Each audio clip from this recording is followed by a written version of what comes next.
Dari mana dia bisa menawarkan itu? Ya dari data-data yang bocor selama ini di Indonesia.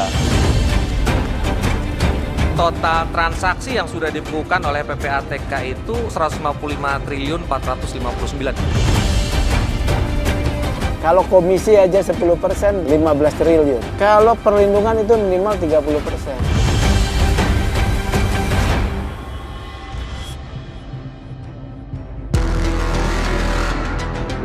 Meski bukan fenomena baru di Indonesia, namun candu judi online kian merebak, merambah hampir di seluruh lapisan masyarakat.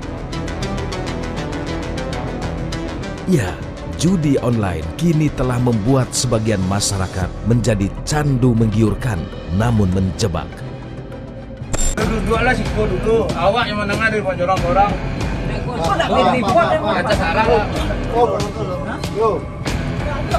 Di Kabupaten Sijunjung, Sumatera Barat, 12 orang ditangkap karena terbukti tengah melakukan permainan perjudian dengan berbagai macam modus.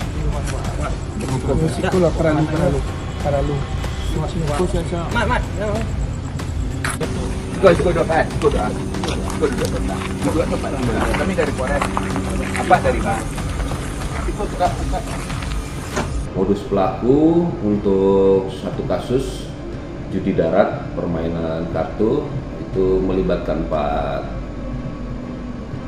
orang, sedangkan sisanya yaitu judi online, di mana modusnya dia menyediakan fasilitas, kemudian dia mengajak dengan kategori mengajak tatap muka serta melalui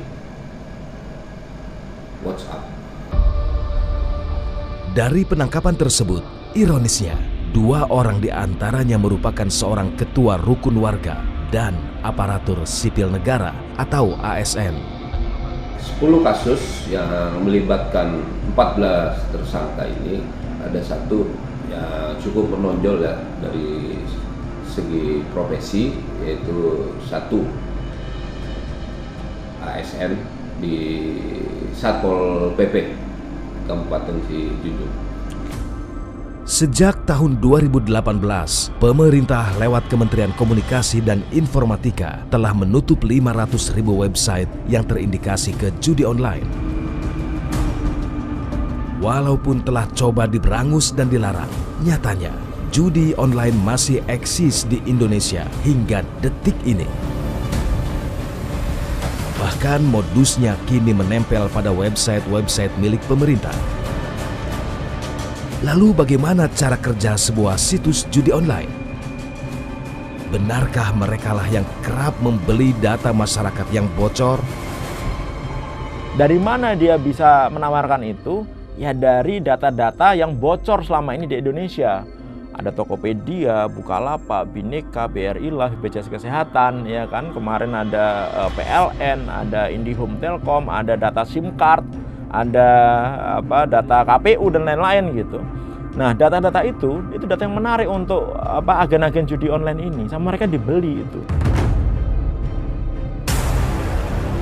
Dalam setiap pengungkapan, aparat penegak hukum hanya bisa menangkap di level admin ataupun agen dari situs judi online. Namun benarkah situs judi online di Indonesia begitu canggih sehingga sulit diungkap? Aparat penegak hukum itu punya sistem untuk melakukan tracking terhadap nomor-nomor telepon yang digunakan untuk melakukan penawaran judi online gitu.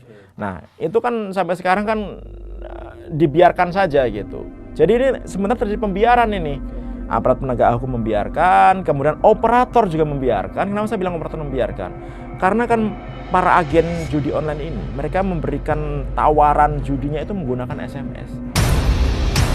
Hasil investigasi PPATK, perputaran uang judi online tak main-main. Jumlahnya 155 triliun rupiah.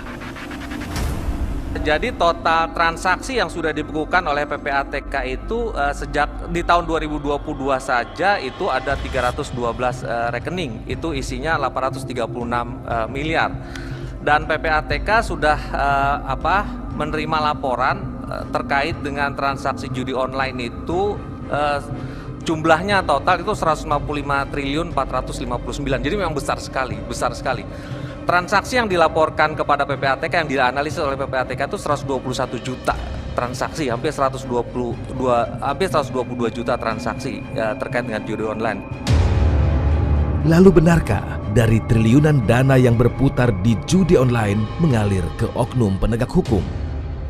Komisi 3, beliau dipertanyakan tentang terkait konsorsium 303. Pak Kapolri tidak membantah, ya.